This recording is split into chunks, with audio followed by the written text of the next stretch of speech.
Okay, we're gonna start. All right, 1987, Nintendo.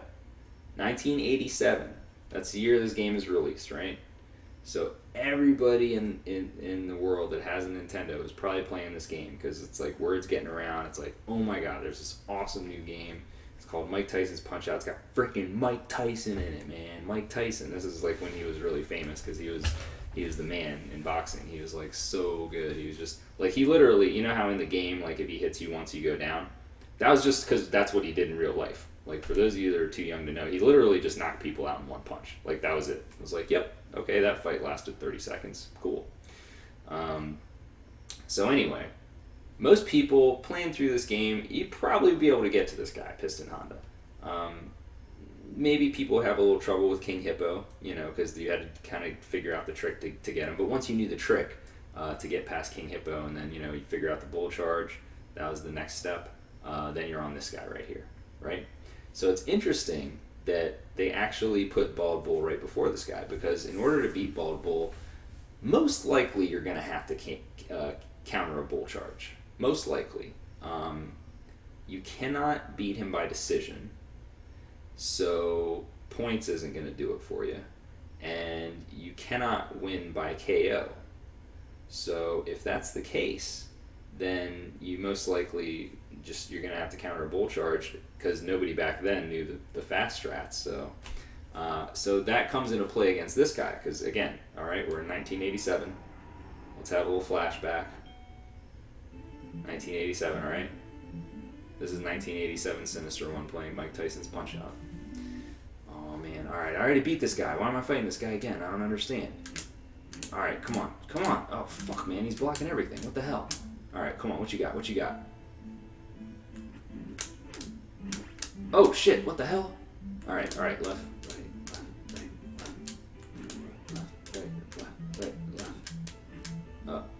Okay, wait. I got you. Oh, I got a star. Oh, what? I knocked him down. I don't even understand. That was cool, dude. He just charged at me and I just reacted. Oh, he was going to get up. Oh my god, dude, he's done. He's fucking out. KO. Holy shit, dude. I just beat him in a minute. 1 minute and 99. Sweet. Man, that's got to be a world record. I probably just got the world record right now. That time was amazing. I just crushed that guy. So that's basically what everybody and their brother was thinking back in 1987. They got a minute 99. They thought they were the man. They were like, yes, I am the fucking greatest at Punch Out. Did you see that shit? I did left, right on that guy. Like, I was schooling him so hard. And I got him. So, now invent a time machine. Go back to the 80s. Alright, so one thing I need to just mention before I delve any further into this. The stuff that I'm going to be talking about is going to be strictly on NTSC. Okay, I'm not going to address any of the PAL stuff. There were some PAL strategies, but we don't have time for all that. So we're just going to kind of stick to the USA, and we're doing NTSC. There are slight differences between the versions, NTSC and PAL, just in case you guys didn't know. But like I said, we're sticking to that. So fast forward from 1987. Nobody could beat this idiot in under a minute. Nobody, all right? The guy was like invincible up to a minute. It's like you can't even touch this guy, right? But who cares? You're beating him in a minute. It's the first round. Like, that's awesome. You know, you're probably not beating many people in a minute in this game at that time. But that was not good enough for one Tom Roth. Tom Roth is also known as RedTom. And RedTom had his own website. He was one of the first people that ever did, I guess you could call them time attacks, since you're trying to lower the time. And he was very interested in trying to beat Piston Honda 2 in under 1 minute. He wanted to break that barrier. He wanted to be the first guy to do it. And you know what? I'll be damned, but he succeeded. So I'm going to switch this up here. And you guys are going to have to tell me if this works.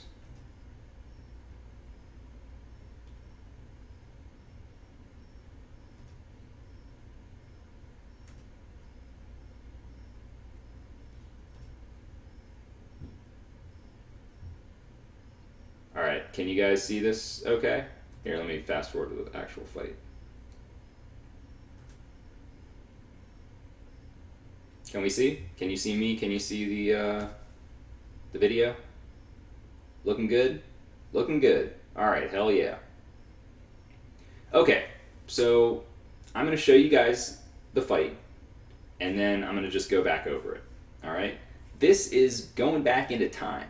Now, there was no video for this, so just so you know, for all these videos that you guys are seeing right now, I had to do these myself, okay? There were no fucking videos back in the day when these times were being made, 2002. There wasn't any damn YouTube or Twitch or any of that stuff, so here you go.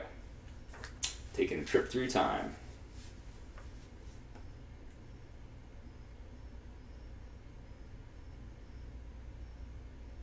Oh, oh, oh, oh. What's up, Honda? Give him a little star action. A little more star action there. Oh, oh. Oh, look at that. He is down on 31. RedTom must have felt like a badass getting this guy down on 31. You can even get him down on 30 if you're really fast. All right, here we go, here we go. Okay, so right here, look at that. Up on a 1 count. Now, it was known at this time, even though we were still in the stone ages of speedrunning this game, it was still known by players that if somebody got up on a 1 count, you would merely use a star punch, and that would be the end of that. That'd be the end of the fight, right? However, with Piston Honda 2, there was this weird thing that he would get up on... don't tell me we're having a picnic here.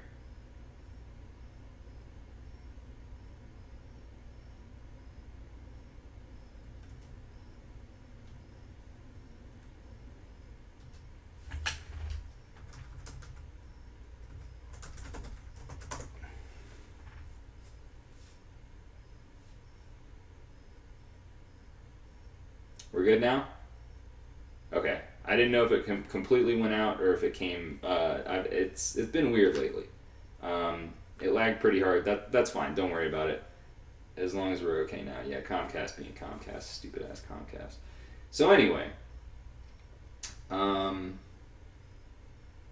So he's up on a 1 count. So you would think, well, this is fantastic. I just got him down at 53. I'm just going to throw my star punch and his ass is done. I got this guy, man. I got him in under a minute. But what would happen is you'd throw the star punch and, of course, Piston Honda would dodge. So, thus the problem. And RedTom was actually the first guy to figure out that if you had 3 stars, for some reason, Piston Honda would do this.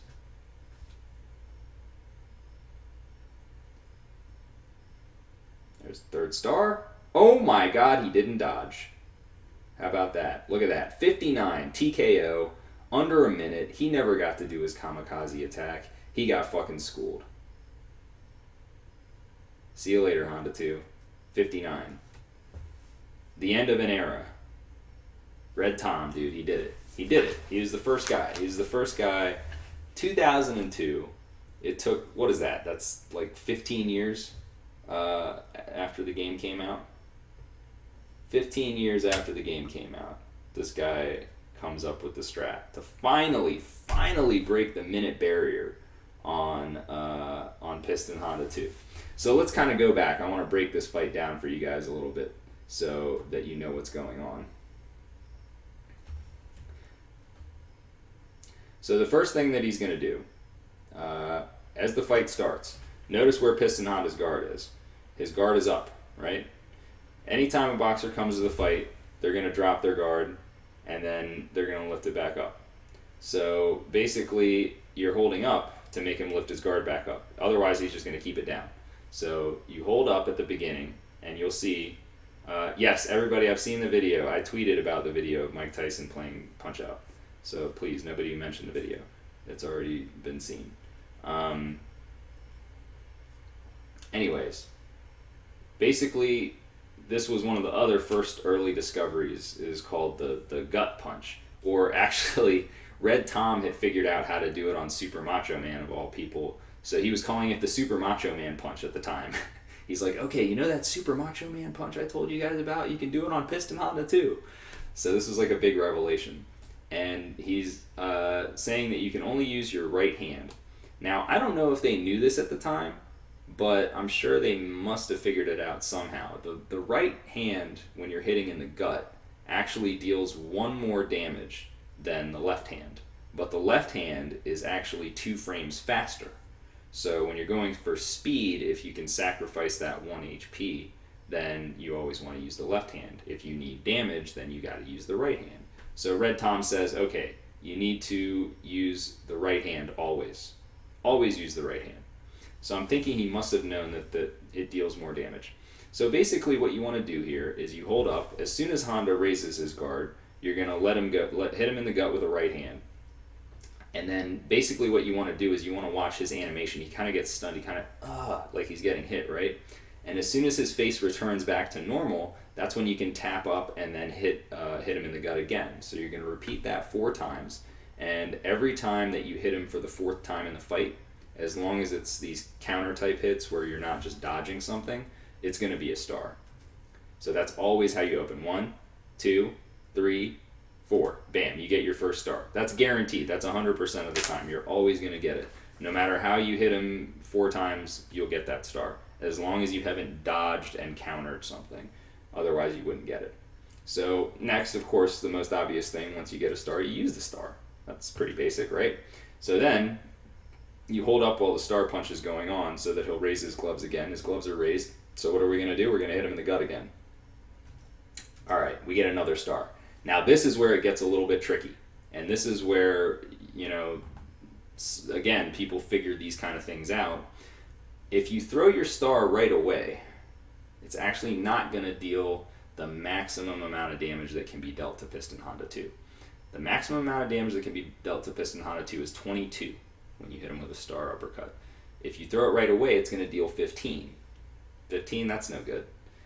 You need 22. 22 is what you need. So you're going to actually watch, this is what I want you guys to do. Watch his legs. They're going to come back to a normal position, and then he's going to kind of do this. His legs are going to go, wah. He's going to do a little stride.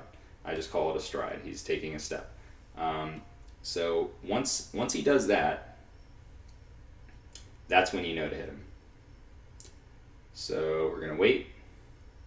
Or no, I'm sorry. I'm thinking of later in the fight. I'm sorry, you guys. I just did this video like yesterday. I can't even remember it. But no. Actually, for this star, I'm sorry. All you want to do is you want to wait till his face comes back to normal and he drops his gloves. So just give it a little bit of time. So face back to normal, gloves drop, see that? And now my star punch starts. I didn't start my star punch right away. Now watch his energy bar.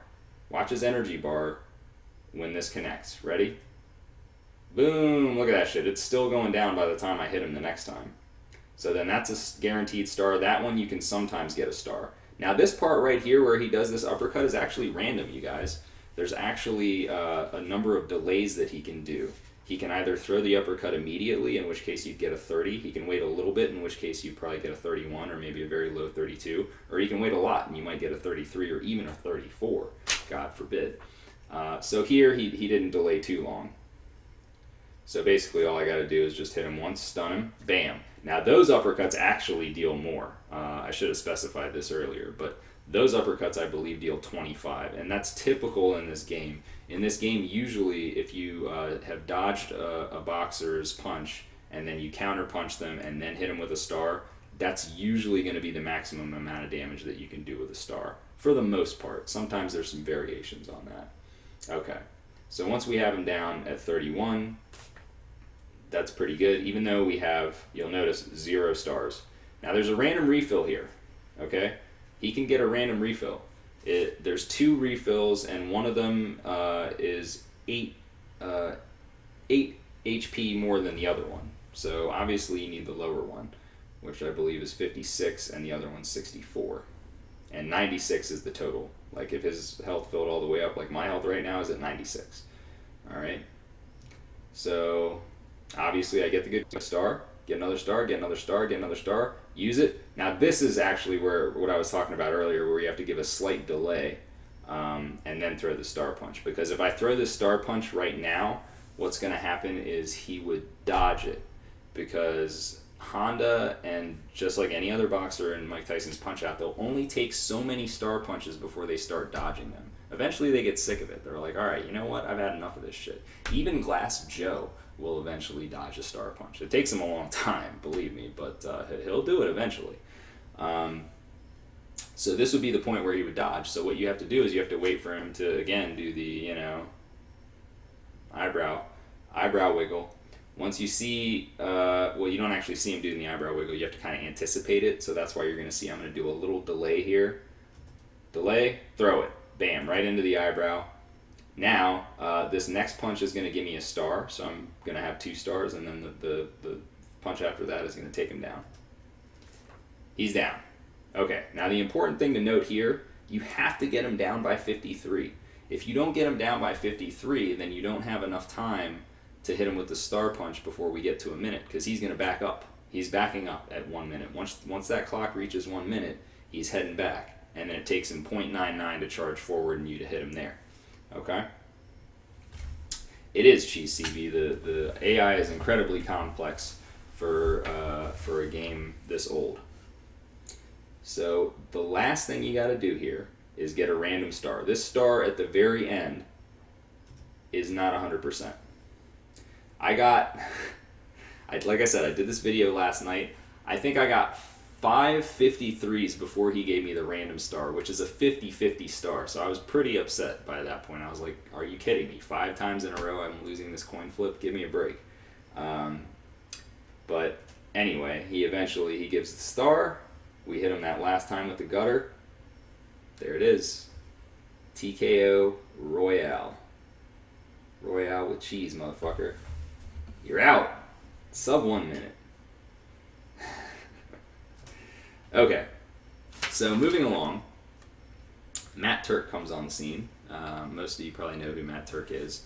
And he's synonymous with Mike Tyson's Punch Out. Came out with a lot of strategies.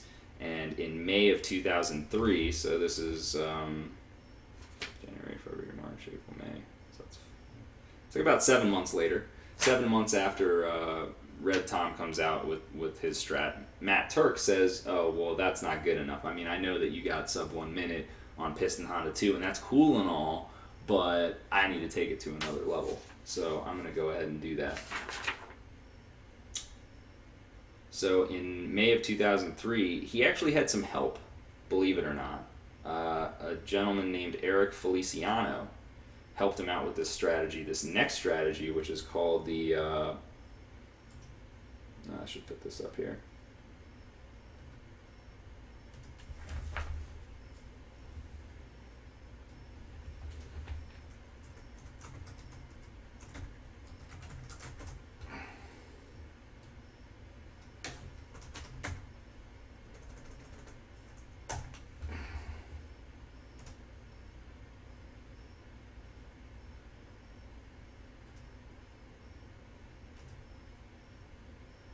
Okay, so this is called the Kamikaze KO.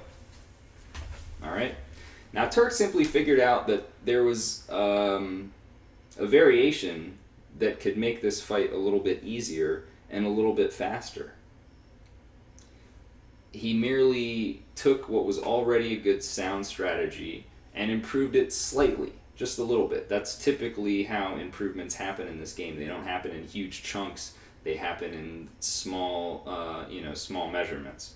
And he basically did this strategy to say that you can get between a 56 and a 59 based on the refill and based on luck as well. So let's take a look at Matt Turk's and Eric Feliciano's Kamikaze knockout.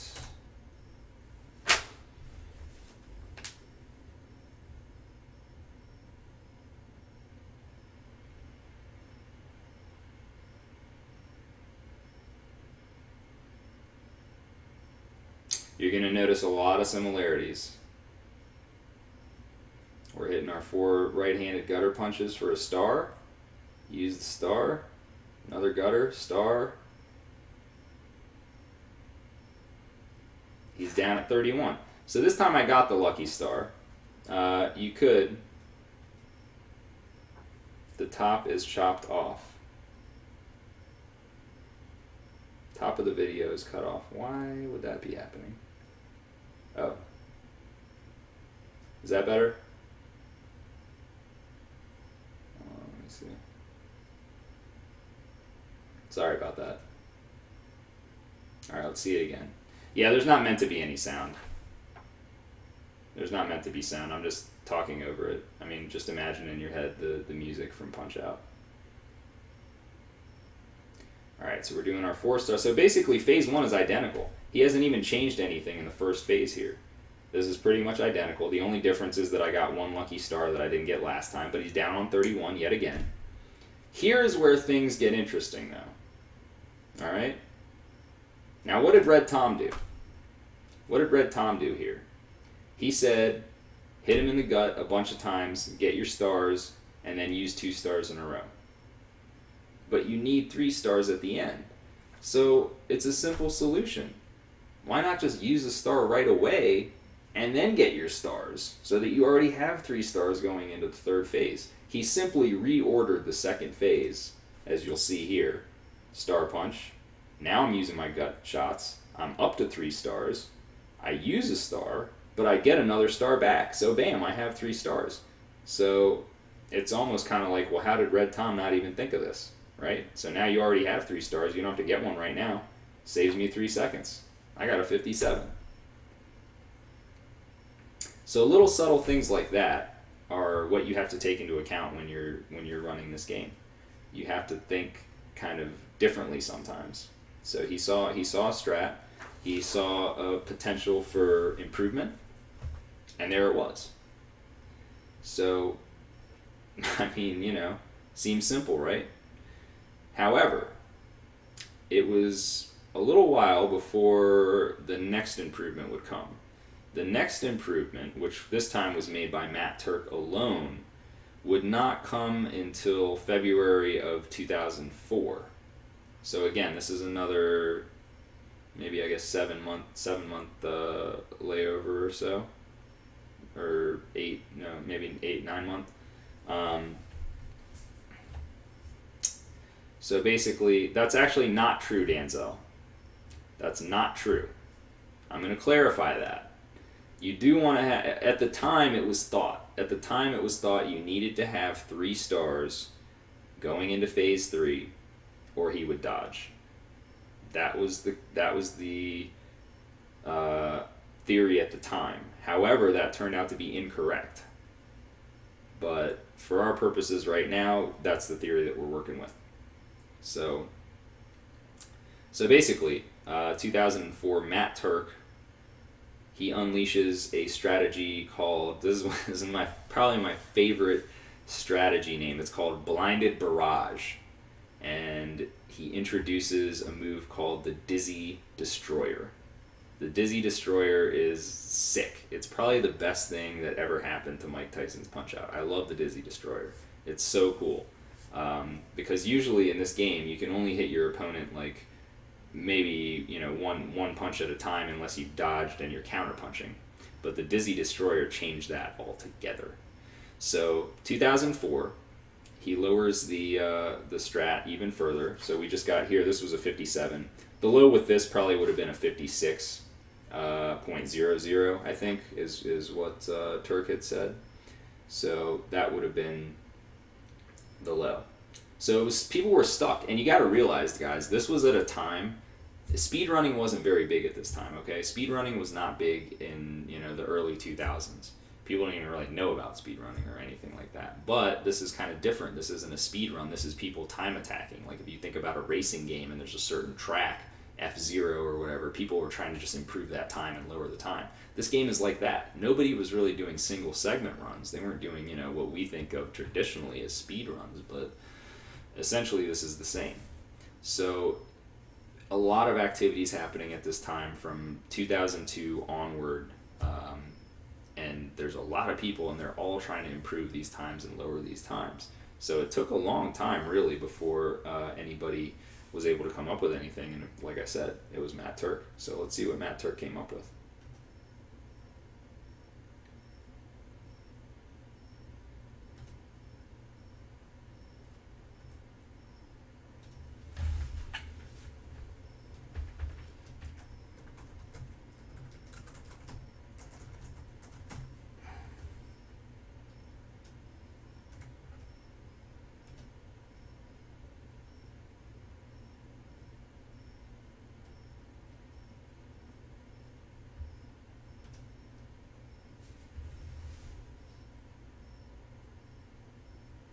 All right, here we go. So remember, the tradition at the time had been hold up, gutter punch, tap up, gutter punch, tap up, gutter punch, tap up, gutter punch. That shit's about to get smashed. Here we go. Blinded barrage. Check it out.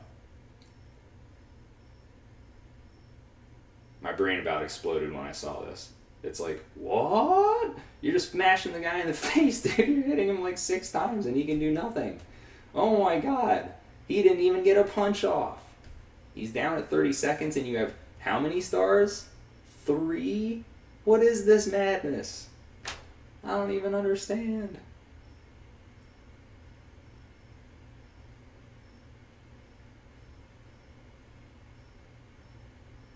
Alright, so he's down on 52. So I did not get a...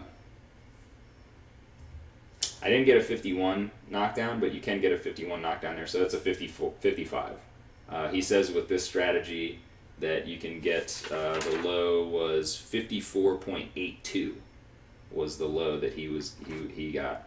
So this is a 55.48. So, okay, there's one thing that I need to say before I explain this next part.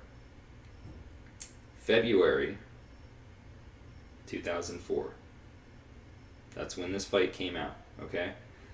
The tool-assisted run of this game did not come out until October of 2004. So he invented this strat before there was even a frickin' Taz. Like, this is like a Taz strat, basically. This is some shit that you would see in the Taz and it would blow your mind and you'd be like, oh my god, can I do this in real time? But he, like, figured it out, and then the Tazers were probably like, oh my god, how did he do that? We need to do that. Let's do a run. It's crazy. It's crazy. It's crazy to me. It's still, to this day, it's like, I don't even understand how he figures this out. So let me explain what's going on with the Dizzy Destroyer.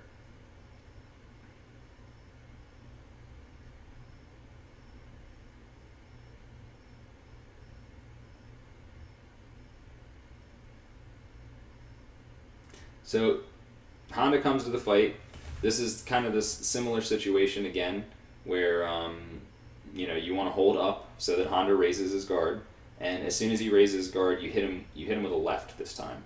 Now you can only do Dizzy Destroyers if you lead with your left hand for the gut punch. The face punch can actually be either or, because when you're doing a face punch, it's the same. Only the stomach punches are the ones that are kind of different. So there's just a variation in the guards of different boxers in this game, and for some reason, Super Macho Man and Honda 2, the speed of their guard, in other words, the speed at which they recover and are able to guard themselves, is just right to the point where they don't recover fast enough, and you can hit them in the face when they're stunned, because they're trying to recover, they're trying to bring... He's trying to bring his gloves back down, and you're hitting up and punching him in the face, and then he's trying to bring his gloves up, but it's too late. He's already been hit in the face. So you're able to just do this pattern and just kind of go back and forth on him, and you get the first 6 hits for free. Bam. Look at that. Gut, face. Gut, face. So then from there, the hardest part about this is this punch coming up. 1, 2. This punch right here. The last punch of this phase is incredibly, incredibly hard. It shouldn't be that hard, but it is. And I'll tell you why it's that hard. The reason that this punch is so hard is because this punch that I just did right here, you can see I'm getting a star. You can see the star lighting up, right? That star is actually random. And when you get a star versus when you don't get a star, there's a different number of frames that you need to wait before you execute the next punch. So you have to respond, like, you have like a split second to figure out if you need to wait, because I got the star, so in this situation I need to wait just those couple frames more before I punch him in the face, or if I don't get the star, then I have to really punch him fast. So it's really really a tough punch to time. So basically what you're doing at this point is you're holding up, and you want to release it once he's back like this, and his head is snapping back. So as you see his head snapping back to position, that's when you want to release up. And then once his head is fully back to position and you can see him again, you want to just tap up and B, and you'll punch him in the face really fast. So ready? His face is going to snap back. Watch his gloves. Boom! Did you see his gloves kind of flutter like that? So you had manipulated his guard there. Now this is the interesting thing. This next punch is not 100%. I could not really figure out any way to get this punch 100%, and I never used it. Turk always did this, and he said in his strats, but I was like, this punch is bullshit.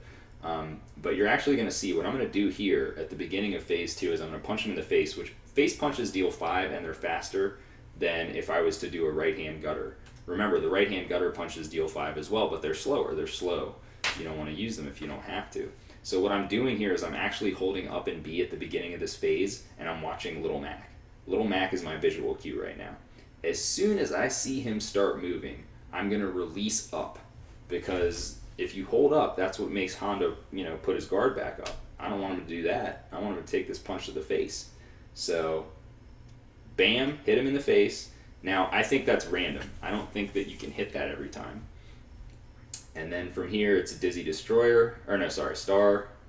Dizzy Destroyer. Now here, I actually messed up here. I didn't read the strategy correctly. What Matt Turk says to do is to actually hit him with a right-hand gut. But essentially, it doesn't really matter. But if I had just hit him with the right-hand gut, I probably would have got the 54, but I did another Dizzy Destroyer instead. And then we get those couple hits in and start punching these down. So, wow, that's a pretty serious link right there. What do you think, Mario? Mario says no.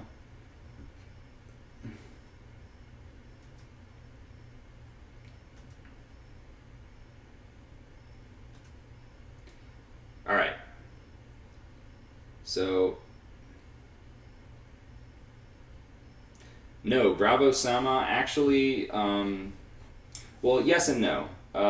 All of the strategies from RedTom's website are featured in the book, but not as in-depth as this. And there's no videos either. There was never any videos of these, so this is actually the first time that anybody's really seeing some of these strats. I mean, somebody mentioned they did use this one emulator is called Nesticle, so they had these .nsm files that they would share. So some of these fights there may have been .nsms for, but you can't. I mean, even those you can't even get. That's a good question, Sweetie. Sweetie's asking, how did I get into Mike Tyson's Punch-Out? I would say that well, first of all, I loved the game when I was young. I played it when I was young, and I instantly got hooked. I just loved the crazy, like, different boxers, and they're just so goofy looking, and the way, like, when they get hit, how they, it's great. Like, when you're a kid, you love that kind of stuff. So, and how challenging it was at the same time, but also easy to learn. And essentially, the reason I picked it up for speedrunning was because at Classic Games Done Quick, which was the first ever SDA marathon, Punch-Out was run by Andrew Garticus, the Super Mario Brothers 1 world record holder. Everybody knows who he is. He did a run of Punch-Out, and I know I've told this story before for some of you, but bear with me. He did a run of Punch-Out, and it was just kind of like a normal, almost like, I'd say almost a casual run, more or less. Maybe he's like slightly better than casual, but there was a lot of dodge, punch.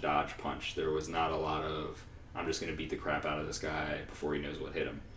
So when I saw that run, I remembered how much I loved the game as a kid, and I also knew because when I first came to SDA, one of the first games I looked for was Mike Tyson's Punch-Out because of my nostalgia for it, and it wasn't there. Nobody had done a run. I was like, oh man, are you kidding me? There's no run of Punch-Out? Damn it. So after seeing Andrew G run it at Classic Games Done Quick, I was like, I got to do a run of this game. I got to do it. Because I felt like I remembered being good at the game, and that kind of motivated me as well. And from there, once I got a cart, it was on. It was on from there. And I found RedTom's website, which most of these strategies came from, and then I had to adapt a lot of these strategies and change them around for single segment play. And but that's a whole nother story time. And Dionyson, I never really tried boxing in real life, but I was always curious. I would have liked to try it. I don't know. Maybe I will one day. All right. Okay, so like I said, the next thing that happened after Turk does the Dizzy Destroyer and introduces Blinded Barrage, the Taz comes out. The first tool-assisted speedrun of this game actually featured a fight against Honda 2 that was, well, I'm going to show it to you. I'm going to show it to you. So let me just switch this real quick. Whoops.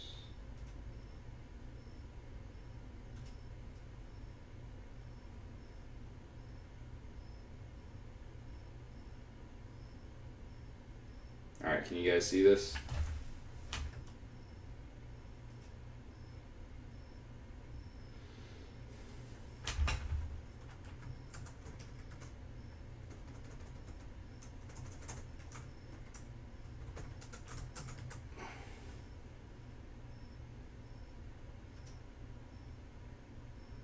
It wasn't Adelikat.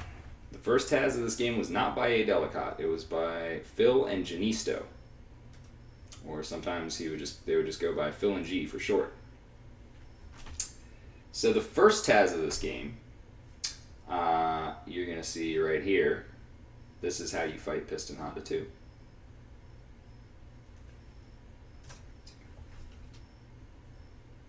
Can you guys see this okay? Can just confirm that you can see the video. Yes? Okay. Alright. Okay, here we go. It's Taz time. See what we got. Oh. What? How did he hit him there? I don't even understand. What's going on here? What the heck? He's just hitting the crap out of him. What is this? What is this nonsense? 27? Oh my god. Okay, so remember the fight I just did there against Honda. The Blinded Barrage resulted in a 30-second knockdown. And now we get to see the truth. 46. He's down again. We got 3 stars. He's up on 1. You know what time it is. Let's go. It's 50. It's a 50. Alright. So you're probably wondering, what in the hell just happened there? That's confusing as hell.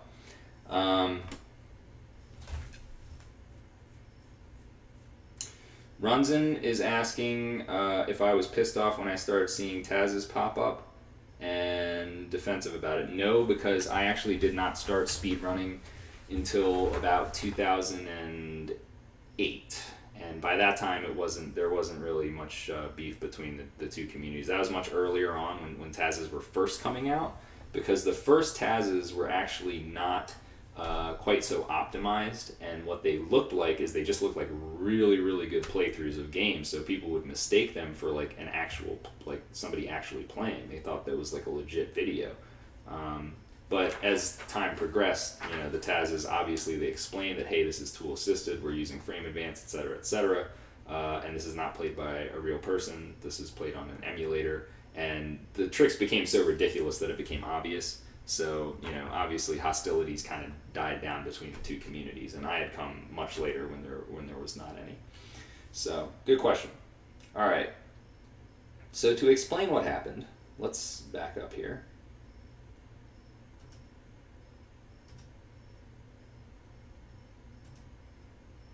Okay, so you're going to see the same opening here.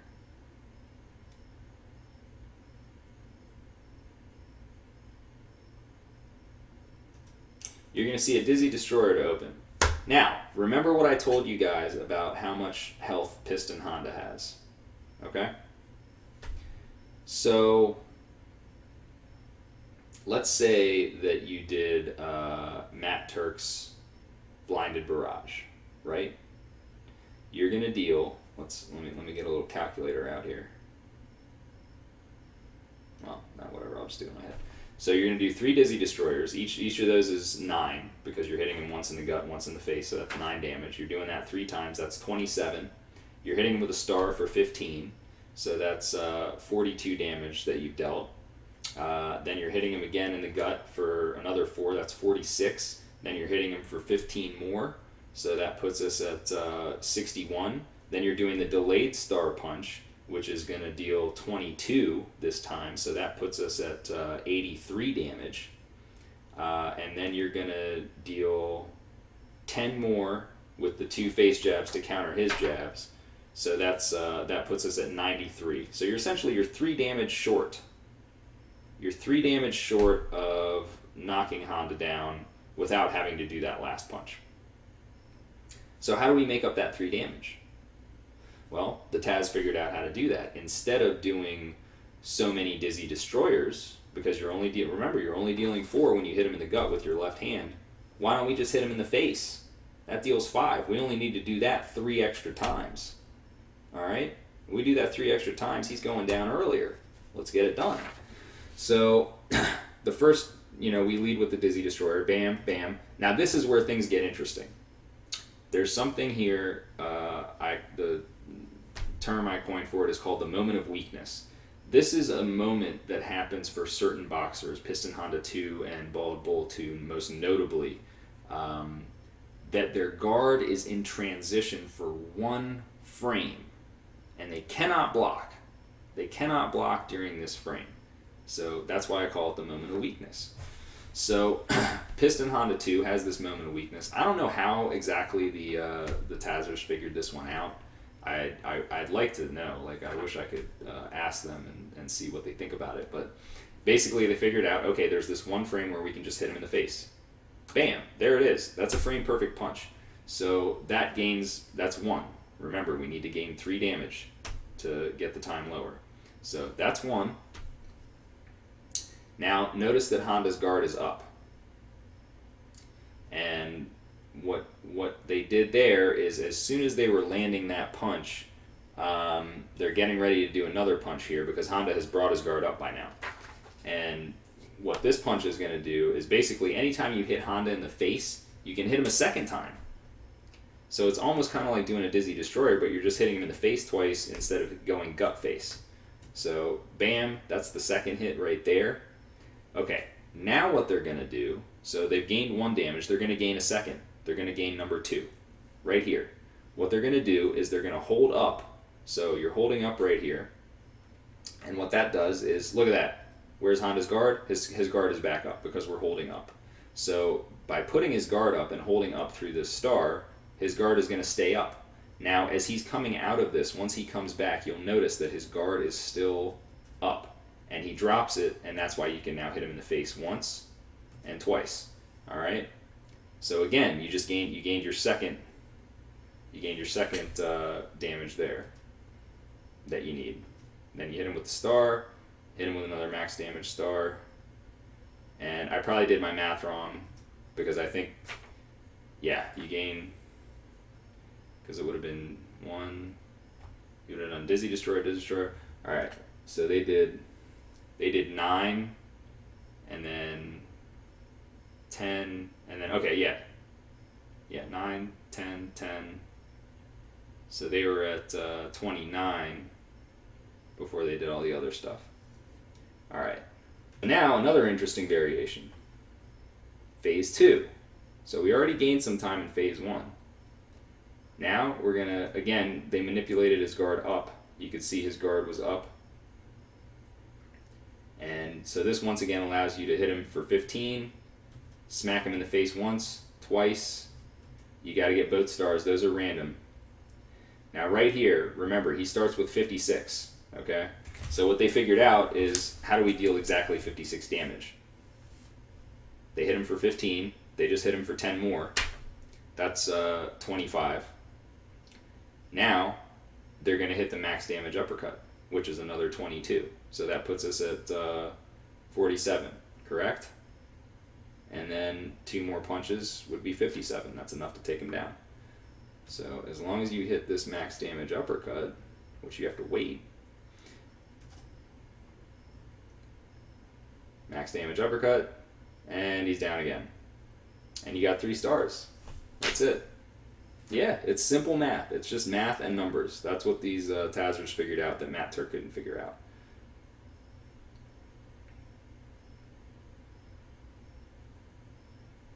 And the result,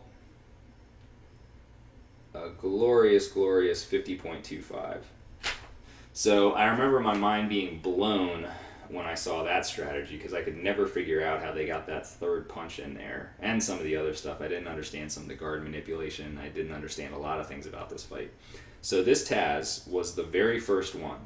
It was a 50.25. Now keep in mind, if you go watch the Taz right now on tazvideos.org, do you know what the time is? Do you know what the time is for Piston Honda 2? I'll give you a hint. You just saw the time. It's 50.25. So nothing changed from 2004 until 2013 in terms of the Taz time. 50.25 was it. That was the limit. It wasn't going any lower. So, you know, they probably figured, look, we already crushed this 1 minute .99 down to 50.25. I mean, how can it even go any lower? You can't even do anything. It's impossible. It's impossible. You can't go below 50.25. That's madness. People are crazy. All right. Anyway, so then after that, in March 2nd, 2005, Matt Turk gets a 50.97 on Honda 2 using the Taz strategy. So he's the first one to actually execute the Taz strategy correctly. He had been in talks with Adelikat by that time, who he was Tazing the game by that time, once he saw the Finland Genisto Taz, and Adelikat had informed him, okay, this third punch of the fight is frame perfect, da-da-da-da. So Turk just grinded it, and he was able to get the time, 50.97. He didn't do it perfectly. He lost some frames, obviously, but he still got a 50. Still got a 50, pretty epic. That was in 2005. So nothing happens now for 5 years. Not until 2010. Not until 2010 do we see any kind of change or upgrades or different strategies or anything like that. And then this actually is when I came on the scene. So I actually made one of my first contributions. I was looking for a reliable way to get Honda in round 1, because I'm doing single segment runs. So I need to be able to get him in under a minute, but I can't do anything too risky. So where's the middle ground? So trying to find that middle ground, what I realized is that I could use phase 1 of blinded barrage. Phase 1 of blinded barrage, it's not that bad. It's basically one punch. One punch is really difficult. If you get that one punch, good. If you don't, what'll happen is Honda will block, and then he'll let his guard down, and then you'll hit him, and you'll get a 32 instead. So it's really a pretty low-risk strategy for phase 1. The problem was phase 2. Phase 2 was really the issue. And what I figured out was that the phase 2 that you just saw there in the tool-assisted movie is actually not hard. You just have to know what to look for. So I'm going to show you guys what to look for. Let's hit it. We're going into phase 2.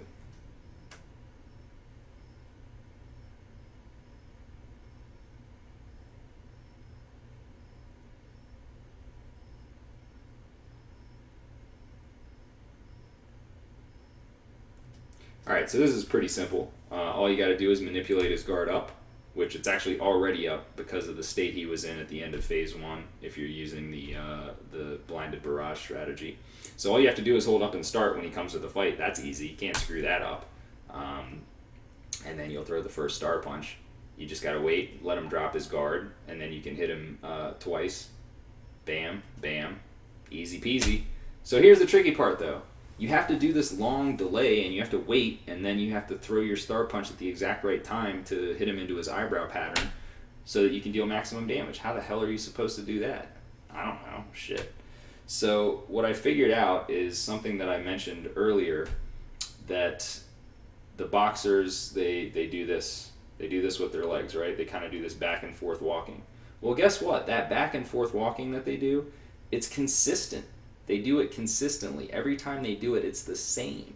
So it's a timing tell, is what it is. So all I had to do was figure out how many times is he going to do that stride before I throw the star punch, and it's actually going to be 5 and just a little bit. So ready?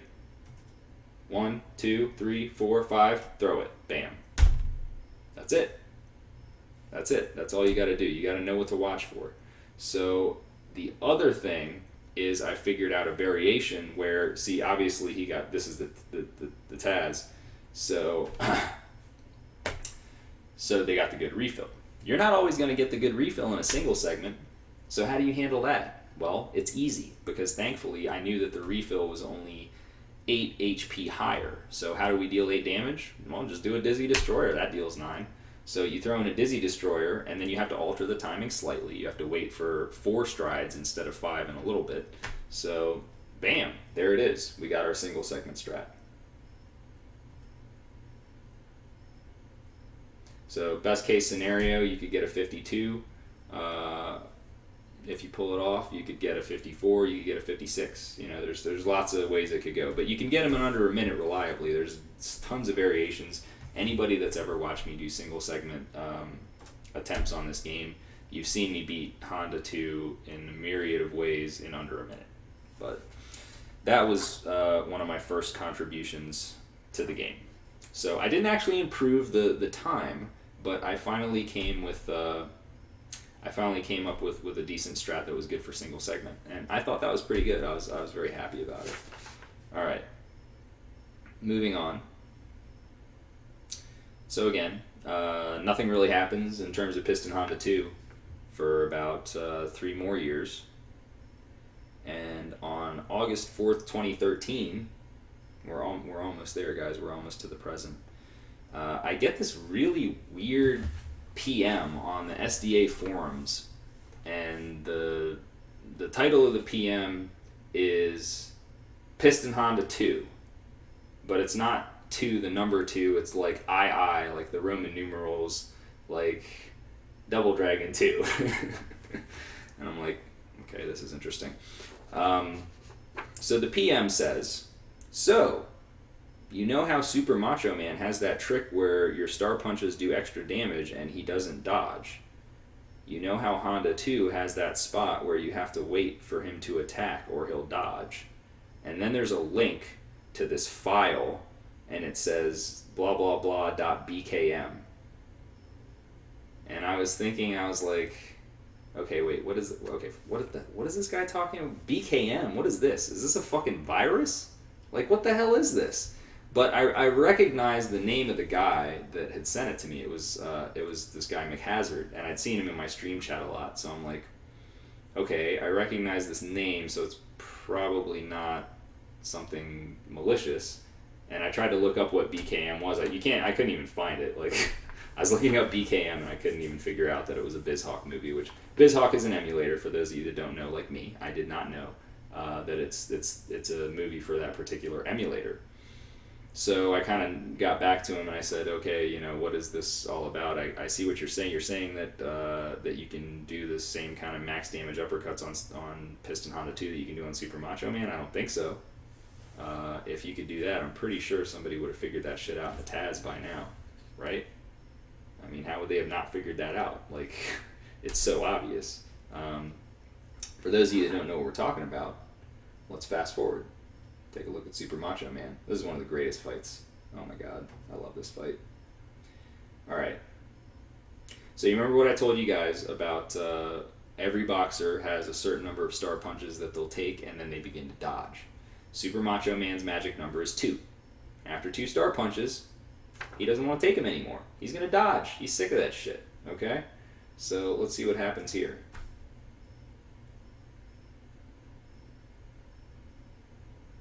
Dizzy Destroyer, just like Honda. We're getting hits. Oh, alright, 1 star, 2 star, 3 star. Wait a second. He hit him with the 3rd star. He hit him with the third star and he didn't dodge. I don't understand. This is bullshit. Well, it must be Taz only, I guess. I mean, I don't know. I don't know what's going on there.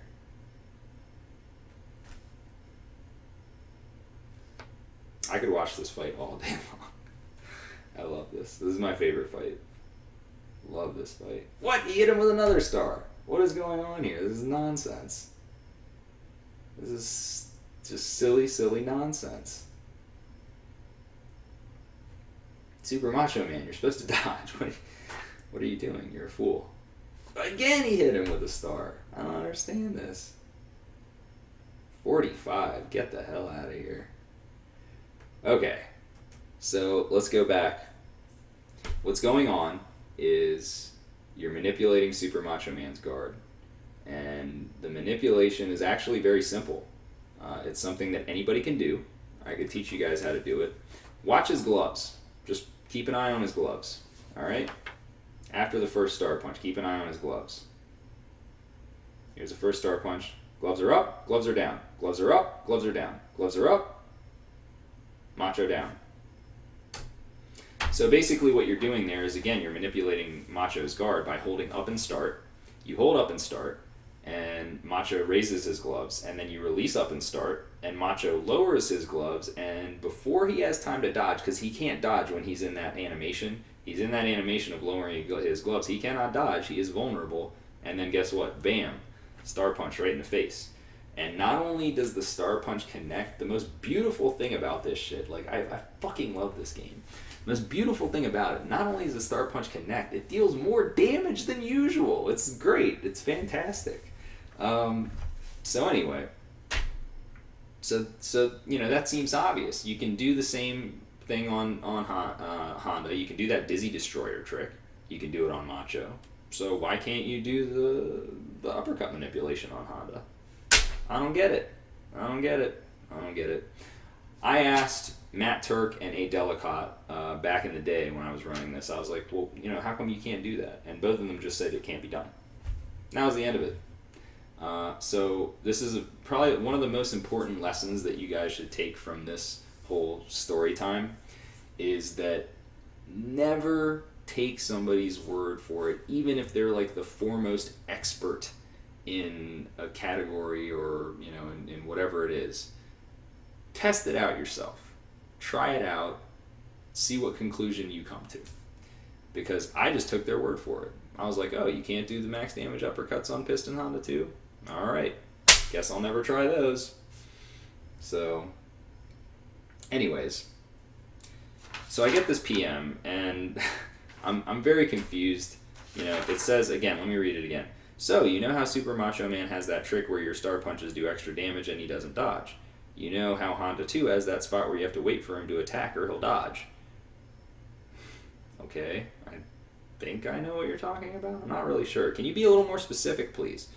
And I was like, what's a BKM? So McHazard's like, oh, dude, it's just a BizHawk movie. Do you want me to give you an FM2, which is FCUX, which is a more common emulator, the one that I have. And I'm like, yeah, please do that. Please go ahead and send me this video. So he sends me this video, and then my head just about explodes when I see the contents of this video. It was like, what? I had to watch it again. I was like, wait a second. I think I probably just hallucinated right now. Let me check. Am I on any drugs? No, I'm not on drugs. Am I awake? Yes, I'm awake. Okay, let's watch it again. Round 2. Watch it again. The same thing happens. Okay, so it's real.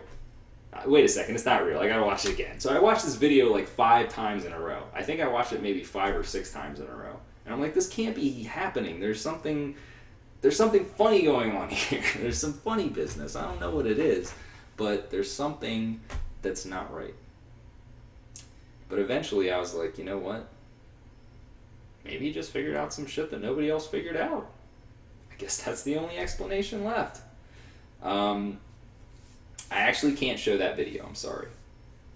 This is the one video that I cannot show of all the videos that we're talking about, unfortunately, because that video is for McHazard. He's still working on the Taz, and it's his secret. It's not my secret. It's not my video to show.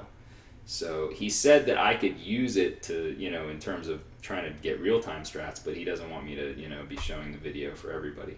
But I'll tell you this much. When you see the next Taz for Mike Tyson's Punch-Out, which will be coming out fairly soon, your mind will be blown.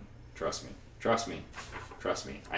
Like I said, I had to watch it like 5 times in a row just to make sure it was actually real. Just to make sure. I wasn't sure. I was not sure at first. So I kind of try to go through it. If any of you guys know anything about Tazing, basically what you can do is you can turn on the controller inputs, and you can see what the controller inputs are as the fight progresses. So I'm watching these controller inputs and I'm like, what the fuck is happening right now? Okay, I can't do that in real time, so I guess that's out the window. Well, this is a cool Taz strat, but I can't really do it in real time. So I try it out anyway. I screw around with it. I'm like, okay, let me at least just give it a try and see if it maybe works. I get nowhere. I get absolutely nowhere. I tell McHazard, I'm like, this is really cool. This is an amazing discovery. I hope you tell Adelikat and you guys do a new Taz, and this is awesome. But I cannot get anywhere with this in real time. It's just not happening. So I say, can you give me a little bit more of a detailed explanation of what's going on? And then for some reason, I never do this. I hate doing emulator testing with this game. I despise it. I really don't like it because there's input lag involved. It's very rare that I'll do emulator testing with this game, but when I have done it, it's actually really turned out well. I've found some really, really killer strats doing it, but it's a big pain. So anyway, I do some testing, and I basically figure out, by the time McHazard responds to me, I've already figured out what I needed to figure out. And that is that you have to, first of all, the punch is frame perfect, the star punch that he's discovered, which is probably why nobody else found it. Frame perfect star punch. The star punch with Macho, the one that I just showed you guys, that's nowhere near frame perfect. You probably got it, I'd say at least at a minimum 6 frames to pull that off, probably more. It's probably closer to like 10 frames to pull off those stars on Macho. It's easy as shit. Like you have to really screw up to miss it. But this one on Honda 2 is frame perfect, so I'm like, well, that's really, I don't know, is this going to be helpful? Is it not going to be helpful? But that's not the end of it. It's a frame perfect star punch, and then you also have to hold up there's a 5 frame window where you can let go of up. So you hit start and up on the perfect frame, and then you have to release up in this 5 frame window, or else, guess what? No max damage uppercut. Sorry, you lose. And let's see. Get rid of blinded barrage here.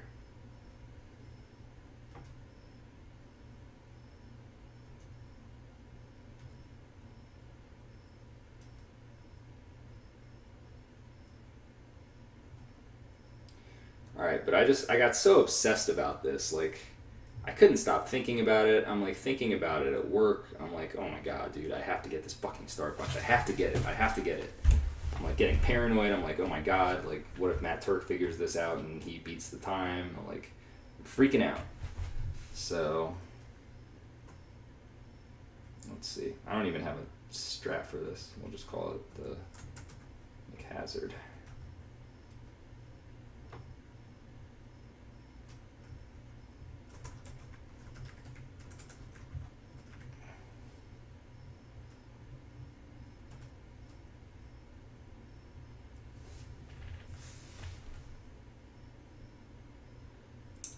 Okay, so basically what I figured out is that if I can pull this off in the second phase,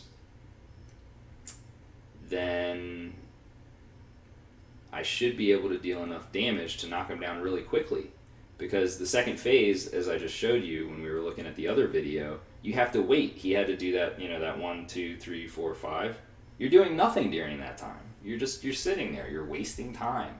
So if instead of waiting for him to do that 1, 2, 3, 4, 5, we just throw a frame perfect star punch and hit him in the face for 22 damage, that seems really good.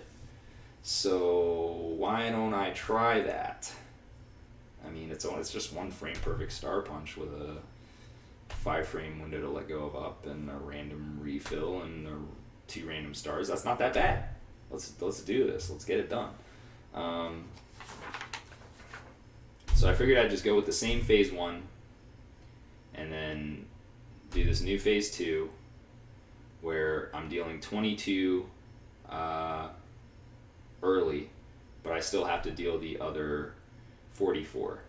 So that was kind of the tricky part, is like, how am I going to deal this 44? I just kind of had to do the math, calculate it out, get the strat. So I come up with this strat, I get the phase 2, and then here we go. I got the PM from McHazard on August 4th. This is on August 5th. This is the next day. The next day. Let's go.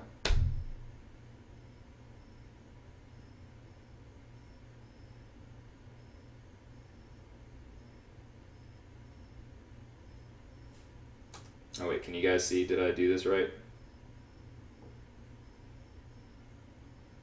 Can you guys see the video? I had to switch back from the...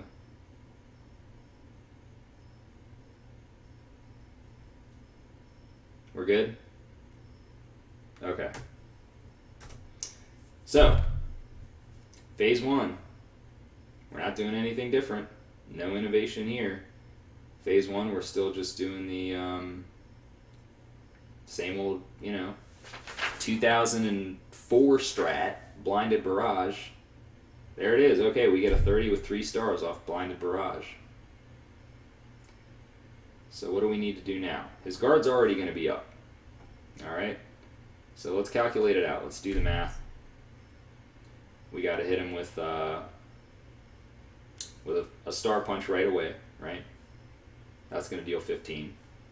We're going to hit him in the face twice after that. That'll deal another 10. That's 25. Then we're going to hit him for 22. That's going to be 47. We just got to deal 9 more damage, right? Doesn't that work? 25. Frame perfect star. And 22.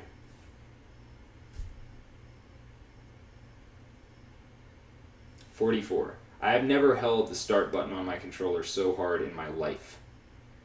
Never in my life have I held the start button that hard. I almost broke my controller in 2 because of how hard I was holding start. 48. 40 fucking 8. So let's review. The Taz time is 50.25. And then this just happened. 48.00. The Taz that has not been beaten since 2004. Nobody has gone sub 50 until 2013, thanks to McHazard and thanks to, me grinding this out. So I get the 48. I'm like, this is amazing. I was so happy. I was ecstatic. But then later on, I get to thinking, I'm like, wait a second. What if I hit one of those max damage stars in the first phase? Wouldn't I get him down a little earlier? Yeah, shit, I probably would. I'd probably get him down at like 27 or 26 or something, man. Shit. I guess I got to keep going here.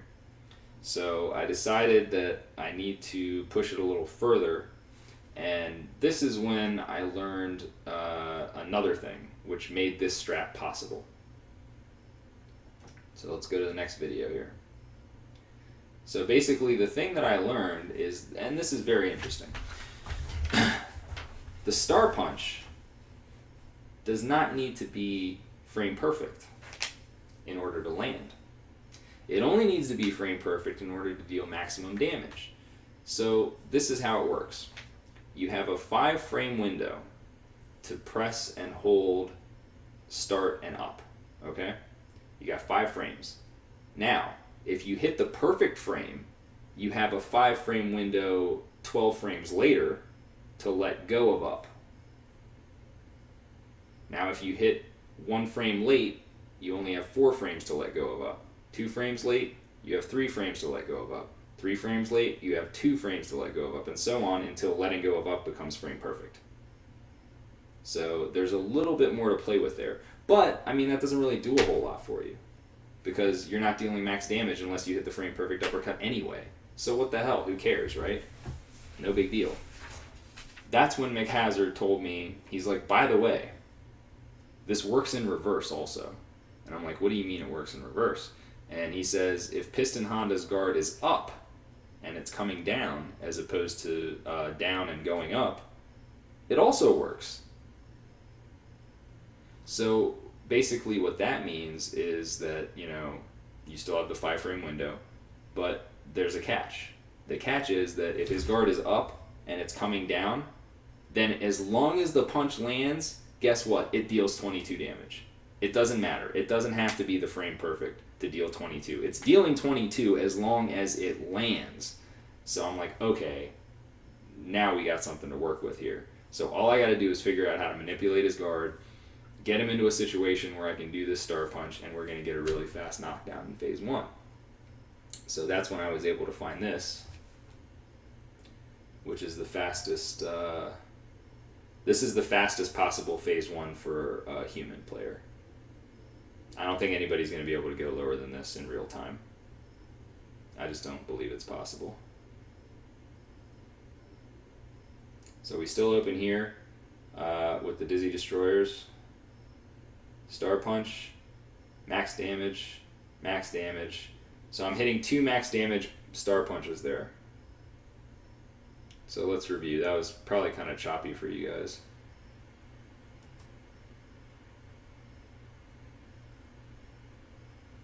So you need 1 random star in this first phase for this to go properly. So we're going to go Dizzy Destroyer, Dizzy Destroyer. That's a guaranteed star. Dizzy Destroyer, you get your guaranteed star. Now, this is where I'm going to do 1 more Dizzy Destroyer. That's a random star. Okay, that's where I do the first max damage uppercut. That's where I do the first max damage uppercut is right there, and you'll notice that Honda's guard is lowering. Watch his hands. This is kind of choppy, guys. Alright, just try to watch his guard. Hands are up, hands are down. Okay, so there you go. There's a 25. So 25 with 1 star. So this was the problem. This is where I kind of ran into trouble. I was like, okay, this is fantastic. I can get a 25 with 1 star, but now what do I do? Because I still need 3 stars to get him down, right? I still need 3 stars to get the TKO in phase 3, or else I have to do a frame perfect star, because it would take way too long to try to manipulate his guard up and do the non-frame perfect version. Or I have the 5 frame window because it'll just land it, but it's too tough. I can't mess with that. So I had to figure out a way that I could basically set it up so I would have 3 stars for phase 3. And that was the tricky part. But I was able to do that. And you sacrifice a little time in phase 2, but it allows you to get the TKO. So now you guys are going to get to see the final product. You're going to get to see the world record that beats the Taz, Piston Honda 2. Here it is.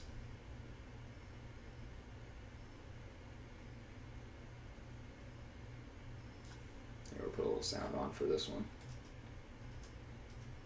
Hopefully it's not too loud.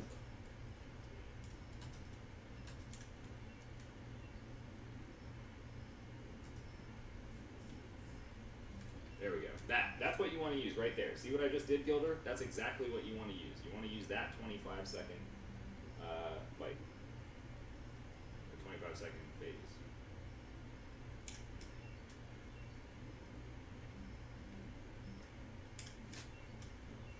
Oh my god, this is it, baby. Fucking speak of the devil. 46, baby. 40 fucking 6. Right now, baby. Here we go. We're holding start. It's a 46! It's a fucking 46! Yes! Oh, man. Oh, my God, dude. I got pretty excited there.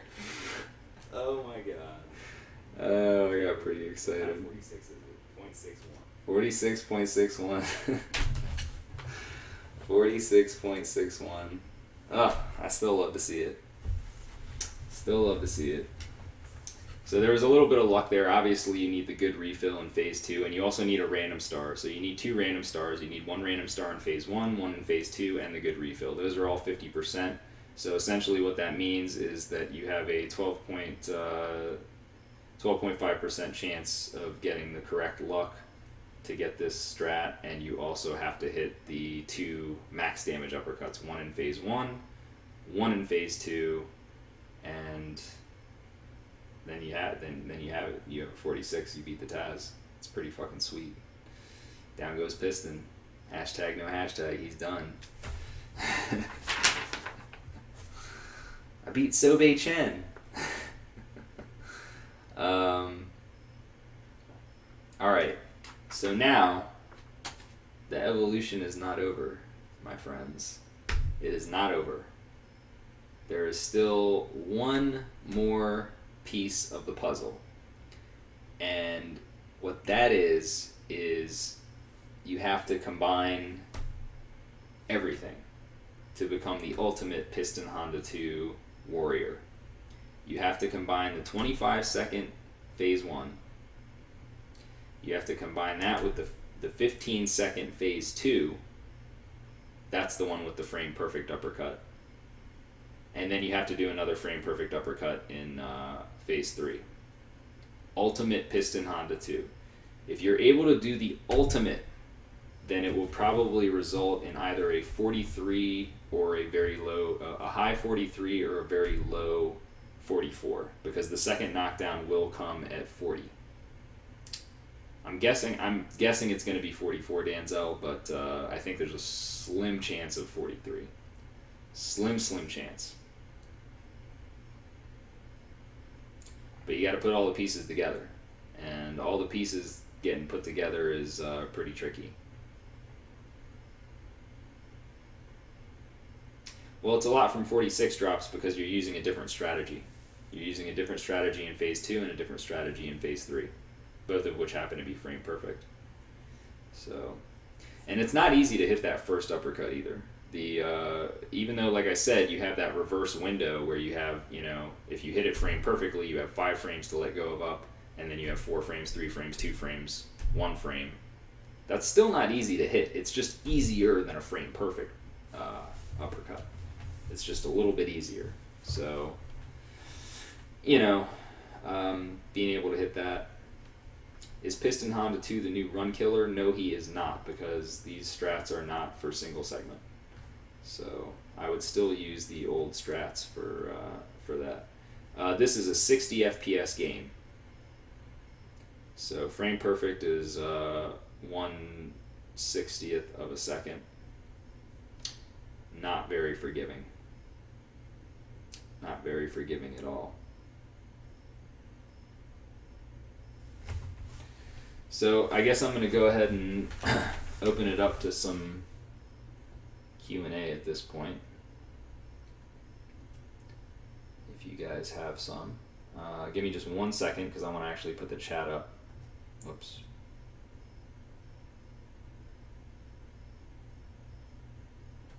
Okay.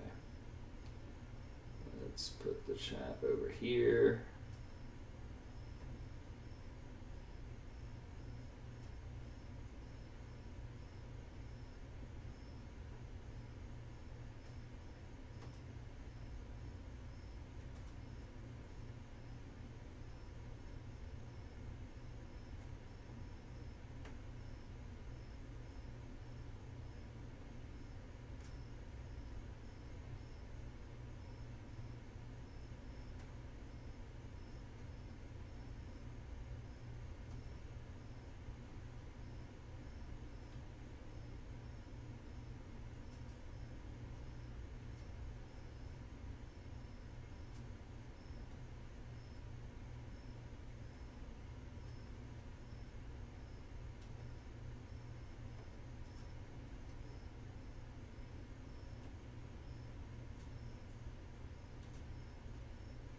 Okay.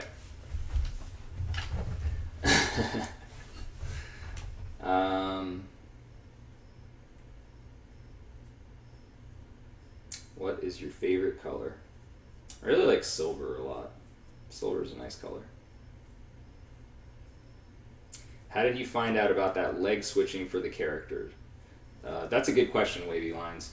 The leg switching thing, basically, I have watched runs of this game, mainly the Taz, because really there wasn't a whole lot of other runs to watch besides my own. But I watched the Taz so many times I watched it, that I would just pick up on little things. I'd start to just kind of see things that I was like, oh, hey, I kind of didn't notice that before. And, things like that will just kind of hit you. So,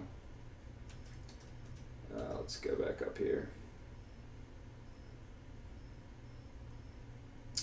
Griga Beast DS, unfortunately, I do not talk about my work. Or maybe fortunately, who wants to hear about work? That's boring. What fight are you most happy about at the moment? Wow, that's a good question. I'd have to say this one, I guess. I mean, this is the first time I've actually beaten Matt Turk on an individual level. I've tied him before. Pulse Evo, I already know what McHazard's going to get, but I don't want to spoil it for you guys. He's asked me to not share that right now, so you guys will see it pretty soon.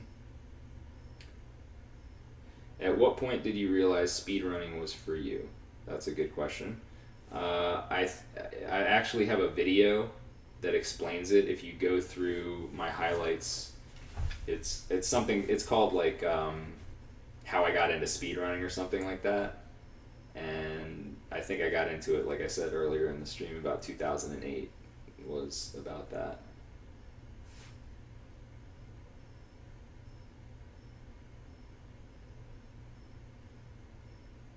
What are some other contributions you made for the single segment run?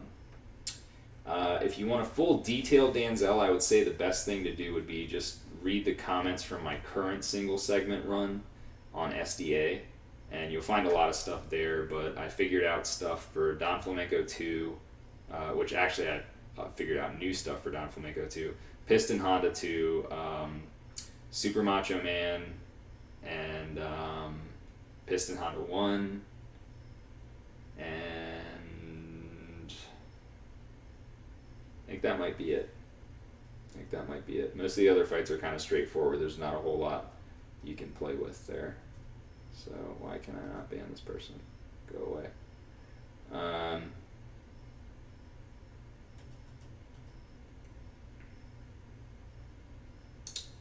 Are you secretly Matt Turk, like Tyler Durden in Fight Club? If I am, I have not found out yet, because I guess that would make me Edward Norton. So, yeah, I don't know.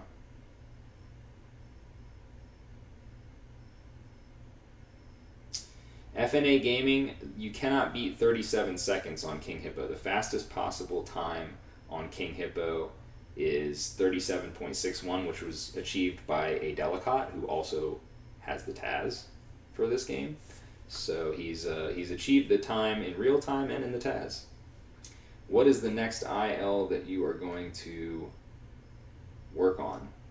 That's a good question. I think I might go after Tyson, actually. I think Tyson might be the one. And I have a reason for that, actually. Let me explain my reasoning. The reasoning for wanting to go for Tyson is because the better you are at Tyson, the more well prepared you are for single segment runs. And I do eventually want to improve my single segment, so that would kind of kill two birds with one stone, if you will. When do you think the new Taz is going to be published? Probably sooner than later, unless some other crazy stuff gets found, but I couldn't tell you if any other stuff's going to get found. Do you plan on improving your high score world record? Not at the moment. I'm actually pretty happy with that run. I put more work than I thought I would have into that high score run, and it's pretty good. It's definitely beatable, but it's a very, very good run. Let's see.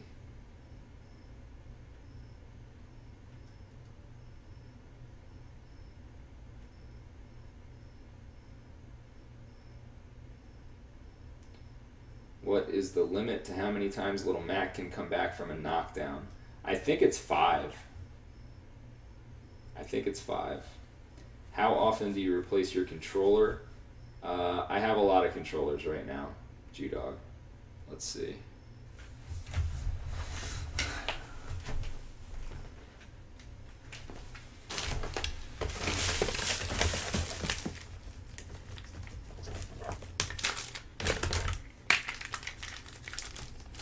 Here's some.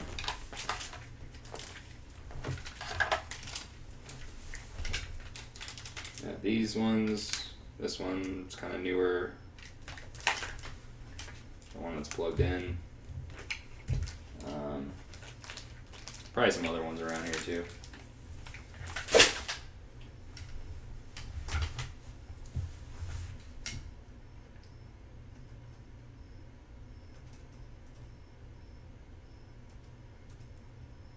Have you ever beat Tyson blindfolded, and is a complete run possible? No and no. You cannot beat Tyson blindfolded. I could probably play this game for 50 years every day of my life trying to beat Tyson blindfolded, and I probably wouldn't be able to do it. So, although I will say this. If somebody offered me, like maybe, I think it might have to be more than $1 million. I'll say $1 million, but it would probably actually have to be more. I think I might be able to do it. Maybe. For $1 million, I think I could do it. I'd do blindfolded 8 hours a day every day for $1 million. Thank you, JB Beiser, for linking that as well. Well, Frank Copper, I don't know that any other fights are going to be improved. There's a lot of fights that are at the limit, and if you watch the run, the Taz run, that was one glaring area where it's like, okay, it could be improved, because usually in the Taz you're just constantly hitting your opponents. You're not waiting around and seeing, like, let me wait and dodge or do something like that. And that's the only fight, the Piston Honda 2 fight, that's the only fight where you're just standing there waiting for 5 seconds, like 5 whole clock seconds. Mr. Sandman, maybe if they found something crazy, which I think could be possible, because there are some lulls in that fight where you could maybe speed things up. I'd say he might be improvable. I don't think anybody else really. Maybe Honda won somehow, I don't know. But that would be about it.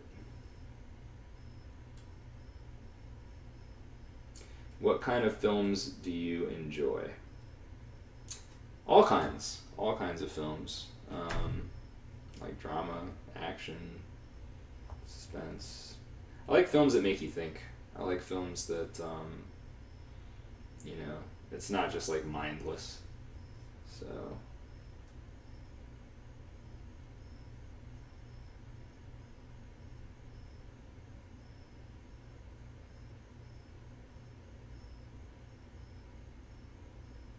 Oh, Gold Snake put me on the spot there. They were both amazingly hype, and I don't mean to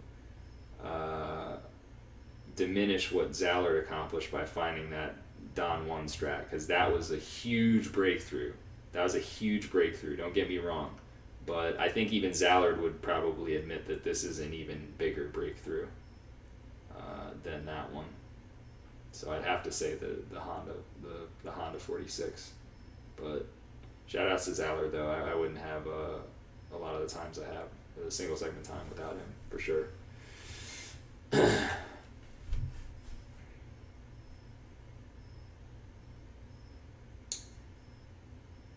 Do you have an NES Advantage or an NES Max? No, I do not. How far can you make it using the Power Glove? I've actually never tried. Maybe that could be a future donation incentive. Oh my god, that's genius. Because I think blindfolded is going to have to get old at some point. Maybe Power Glove's going to be a new thing. Oh man. Only world records can be done on an official NES system, correct? Well, since I am not in charge of world records and how they are decided, I can't answer that question. But if I was going to consider something a world record, I'd probably want it to be on console. That's just me. But it's funny because I don't know how to explain this. For other games, it doesn't matter to me as much, and I don't know if that's right or wrong, but I wouldn't want it on this game. I just wouldn't. Are you ever going to run Super Punch-Out? Probably not. I'd actually say there's a better chance that I would run Punch-Out Wii than Super Punch-Out. Believe it or not. How is it your NES doesn't mess up? Do you clean your games often? And how? I do clean my games when they need it, and I actually clean the NES as well. So I think that would be two things. Generally, just use some rubbing alcohol and a Q-tip, and get that dirt out of there. That's all.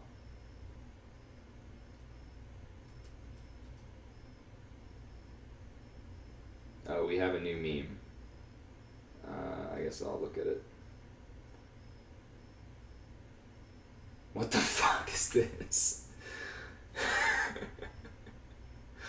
Oh my god, dude. Oh. What the hell face am I making? How do these people find these? Like, how do you, do these people just watch the video, frame by frame until they find these things? What is that? Oh, man. That's so funny. No, Zallard. Fuck that, dude. Does it make you sad that this game slowly but surely approaches the human limit? Not really, because I don't know. This game has always been fun for me. This is one game that I never get too burnt out on. So there's always a new challenge in this game. It's not the kind of game where you can just get because you have to do all the ILs. You have to be able to beat Matt Turk. That could take years and years and years and years. You're not just going to do it all in 1 year. Eddie Dingle. I was not able to beat everybody in the first round. When I first started running MTPO, I hadn't played it since I was a kid. And when I was a kid, I was able to beat everybody in the first round except for Mr. Sandman and Mike Tyson. Which is probably true for anybody that was pretty good at Punch-Out when they were young. But in order to beat Tyson and Sandman in round 1, you had to know some tech that didn't come out until the 2000s. So, did you watch that Mike Tyson video? I sure did.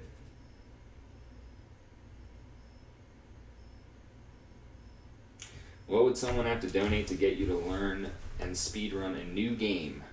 A game that nobody has a run of yet. A new game as in a game that came out in 2013? New game? Or just a new game that's new to me? Well, Pulse Evo, I have a Piston Honda 1 strat that it's not faster than the Taz, but it's faster than the current real-time record by Matt Turk. And honestly, if you could get to Piston Honda 1 with a password, I would probably go for the Piston Honda 1 IL. But it's just going to be too brutal. And it's a really tough strat. I've done it on emulator with using only one save state to manipulate his refill, because he has a random refill, that's probably the biggest pain in the ass. Because if I got phase 1 and then I didn't get the refill, it would just be oh my god. Because phase 1 is just ridiculous.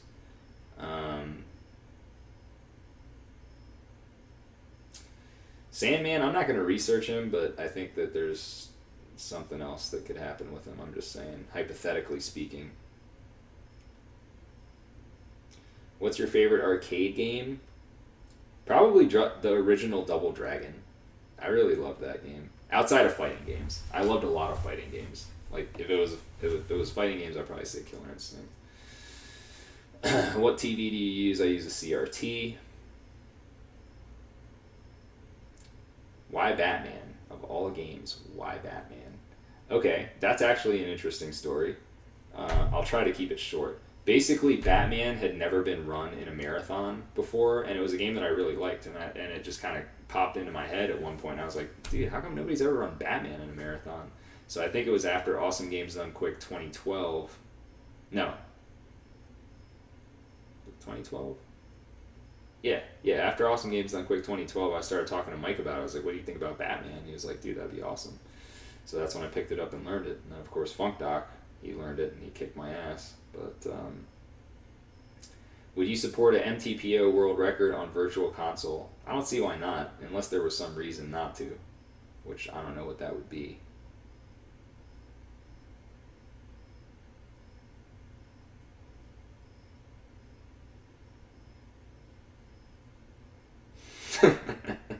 Sure. Use me in your art class. I'm pretty sure that's a joke, but okay. I have no problem with that.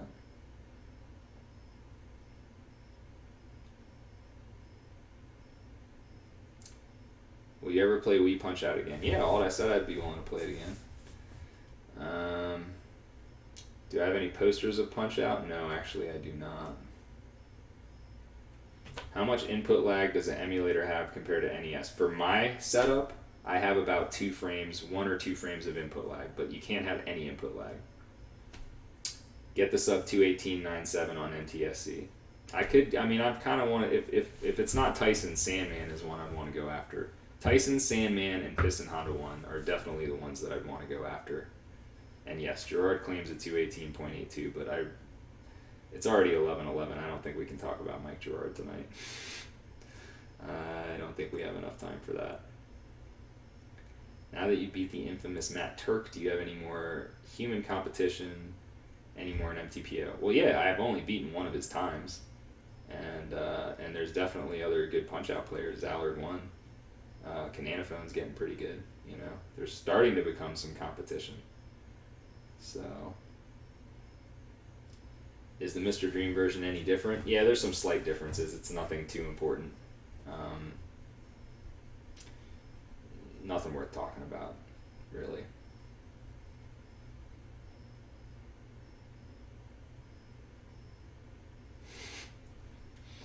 Dude, that meme. Where the hell did you get that all? Where did you get that meme picture of me making that dumb face? What is my opinion on Mario Kart? I never played it very much, so I guess I don't have that much of an opinion on it. I know a lot of people like it, though. My favorite band? Oh, jeez. I don't even know. I don't have a favorite band, I guess. I know that's a lame answer, but sorry.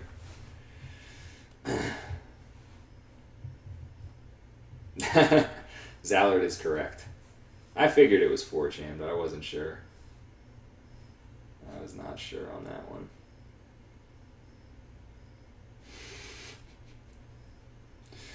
Oh my god, that picture, dude. It's awful. What's my workout regimen? I'm guessing you mean regimen. I actually worked out tonight, earlier. When are you going to fight PJ for the Dragon World Record? I am from Virginia.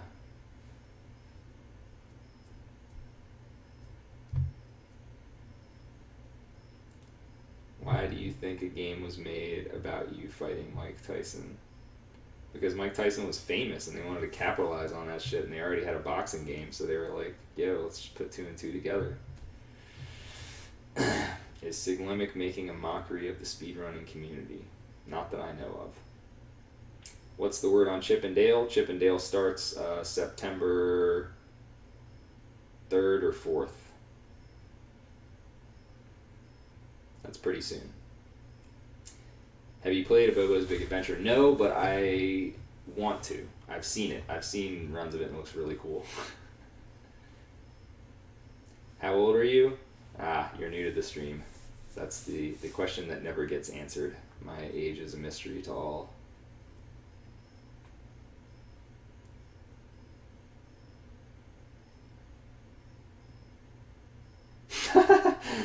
Damn, you guys can hear those crickets? Wow. Dude, my mic is so strong.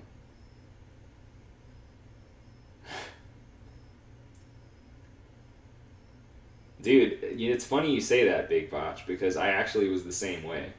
I was like trying to get low times in Super Punch Out as well, and I beat a lot of those times. And I know that Nintendo Power magazine you're talking about. I know exactly which one. How would you rate your basketball skill from 1 to 10? I don't know, 3.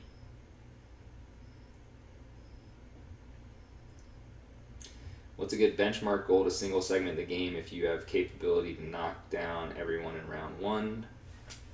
You mean knockout, I'm guessing, or TKO. Sub 18, I would say. I would say sub 18 is pretty reasonable. You still talk to Doc Lewis. Yeah, we're tight. Me and Doc. I mean, he's getting a little old, but, I go see him at the nursing home every now and then, What happened to that book? The book is on hold right now because if we were to do anything with it, Nintendo could sue us for more than we're worth and ruin our lives completely. I'd like to avoid that. Is it possible to sub 40 Honda 2? If you do it for D. Do you have a pink jogging suit? No, I just have the top part of the pink jogging suit. I wore it actually to AGDQ. I took it off though. It was so hot in that room. Anything for Davey.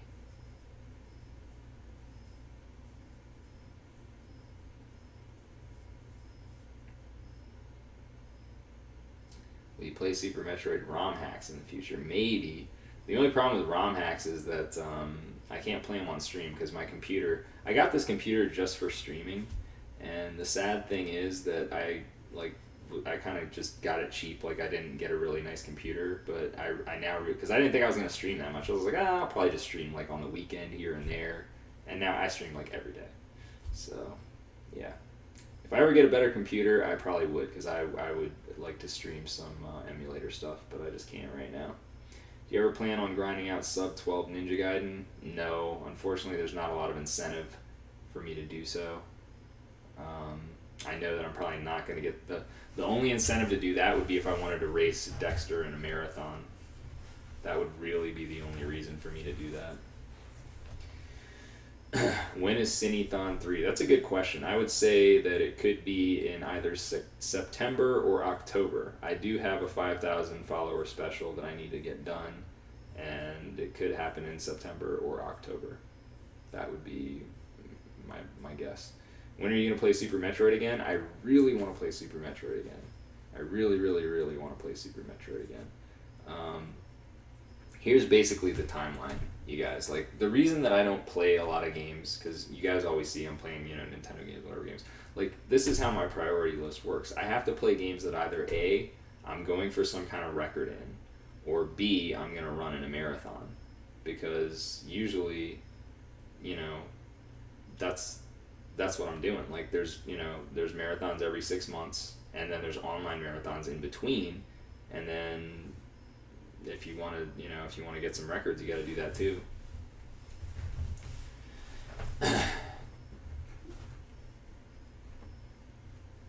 I mean, I don't have a donation thing though. I can't receive donations. Have you eaten any good baked potatoes lately? No, I have not. I've eaten some baked potatoes, but they weren't good. They were just kind of plain. Yeah, Super Metroid's a big commitment. That's probably the one difficulty I have with it. Like, if it wasn't such a big commitment, I would probably do it. But that's a game that it doesn't meet two of the criteria I just said. Number one, I'm never going to get the record in that game. And number two, I'm never going to get to play that game in a marathon. So the only incentive I have to play that game is to play it for fun, which I did because I love that game more than pretty much any other game outside of maybe Punch-Out. So I did not play in the Melee tourney because I don't know how to play that game. I can play other fighting games. If there might be a Street Fighter tournament at AGDQ, which I would gladly play in that. Street Fighter 2.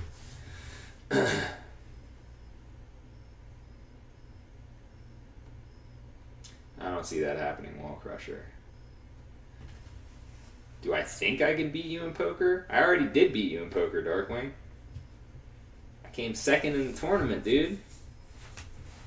We still have to play heads up sometime, though. I know. And yes, I do think that that I could beat you heads up. I think you could also beat me, but, you know, I don't think you could beat me every single time.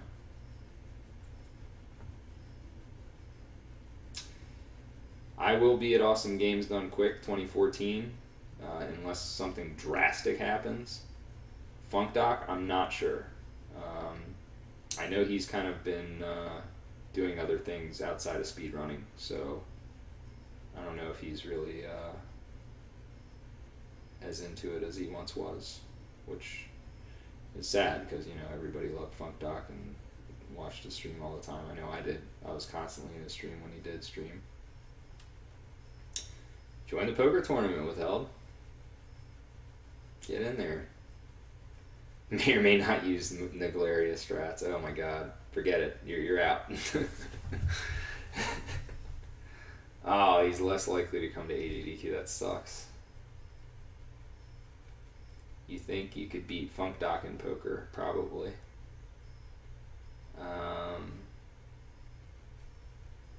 Yeah, school's busy. Actually, Darkwing, yes. I actually do, but it's funny that you asked that because this is, I think ahead. I like to think ahead, you guys.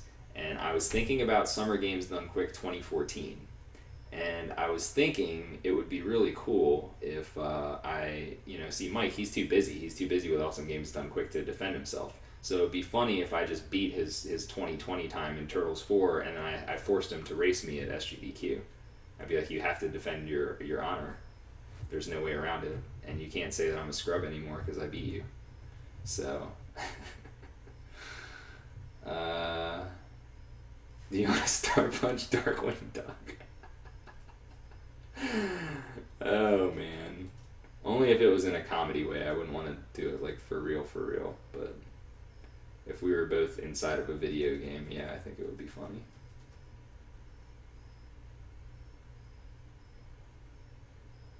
Get a 2019. Do you think Darkwing Duck could dodge a Star Punch? Oh, man. Gotta love Darkwing Duck, I'll tell you. You probably could. Well, Delta, the thing is with TMNT4, the other turtles just suck too much, dude. Nobody wants to run with the other turtles. It's kind of like, I don't know, I'm trying to think of a good analogy, but once you've gone RAF, you never go back. That's basically just the way it is. He's just too good. He's just too good. You can't, if you play another turtle after you play RAF, it's like going from like filet mignon to like Taco Bell ground beef. It's just not the same.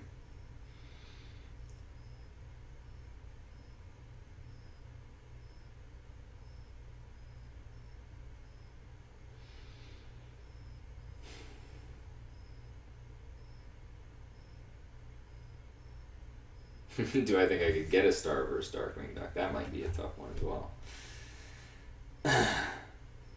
This is the longest Q&A I've ever had, actually.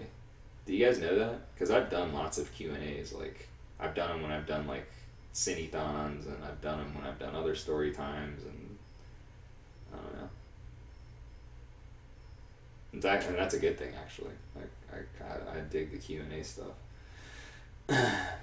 Yes, I am aware of the new Batman World Record by Dexter. I was there in his stream. I was eating my lunch at work, and I decided to pop his stream on, and what do you know? Wow, 269 viewers. That's pretty good for a story time. Welcome, everybody. I'm glad you guys all stuck around. I hope you found story time interesting. Chip or Dale? I don't know how to even choose. I guess Chip. Isn't Dale the really goofy one? Yeah, I think Dale's a little too goofy for me. It was above 375. Oh, wow. Are you ready for football to start? Fuck yes, I am, dude. I'm so hyped for that shit. Oh my god, don't get me started talking about fantasy football. I've already done one draft, and I'm in another league with a bunch of speedrunners, and that draft is on Saturday night. So I'm going to be doing another draft, and then I'm in one more league after that. So, yeah, love it.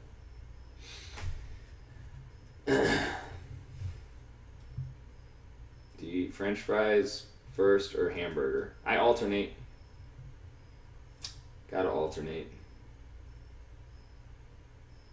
I would start out with some fries. Like if I went to Five Guys, I'd start out with some fries, and then I would move on to the hamburger, and then back to the fries, and kind of just go back and forth a little bit.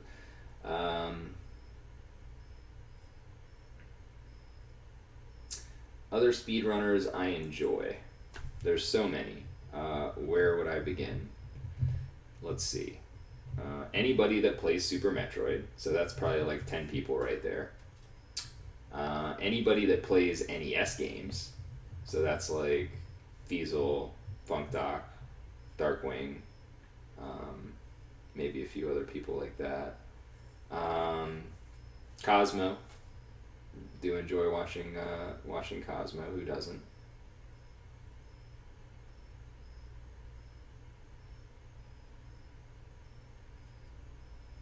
Anybody that I raid. Oh, a lot of the new Mega Man players. Yeah, Dexter, obviously. Of course, Dexter. Like the new Mega Man crew, like Checkers and Buster and Kazes and Nudua. Cool Kid. I was watching Cool Kid earlier, dude. I was happy to see Cool Kid finally getting the viewership he deserves. Cool Kid used to get like 4 viewers at a time, and I'd be like, "Are you fucking kidding me? Like, how?" Yeah, Duckfist, of course. Duckfist, PJ. Anybody on the Sunday sequence break. There's too many to name, honestly, and I can't narrow it down because I actually love watching streams. Probably, I think I like watching streams more than I like streaming myself. Believe it or not. What other speedrunners are in the fantasy league? Well, Golden is running it, and actually, Darkwing, would you be interested in joining it? You do fantasy football, don't you?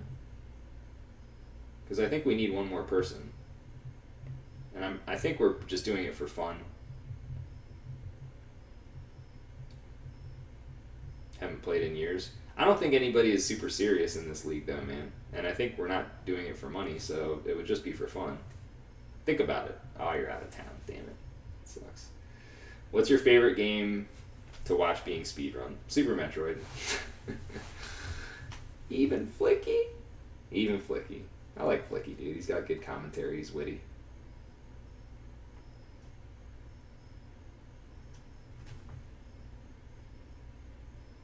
Probably not, Danzel. Probably not.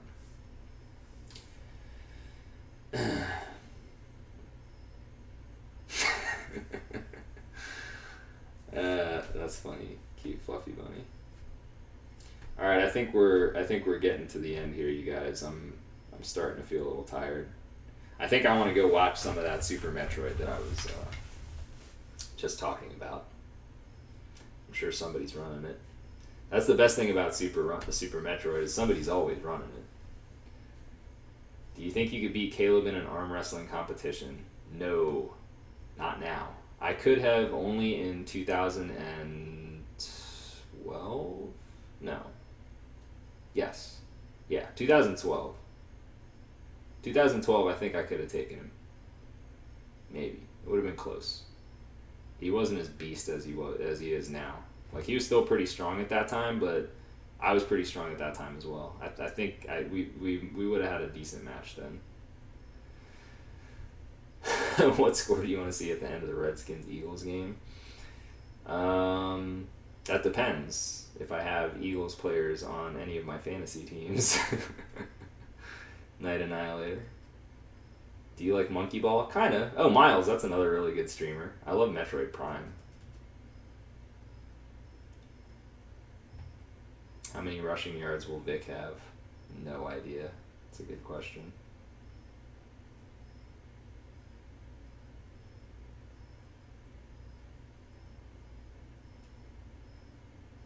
Yes, I do Fiery Blizzard. I was huge on Des Bryant last year, and I drafted him in all three of my leagues, and he absolutely crushed everything. It was beautiful.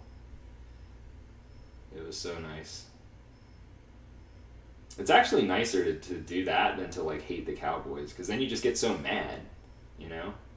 Like now, I can actually be happy when the Cowboys players do well. I still want them to lose, but at least when their players do well, I'm like, yeah. What MTPO character do you think is the silliest? I don't know, King Hippo, I guess.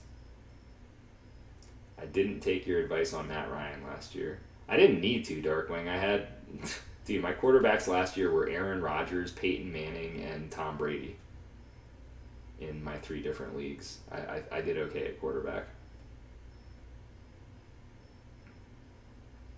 Pancakes or waffles? I love me some pancakes. Unfortunately, I'm not eating sugar right now, and I can't eat pancakes. It's really sad. Best dessert you ever had? Wow, that's pretty tough. I'd have to think about that one. I've had a lot of desserts. I got a real sweet tooth. First round Tebow. Okay, seriously, guys, I think I gotta wrap it up. So, yeah, it's question time, but I'm wrapping it up. I'm wrapping it up.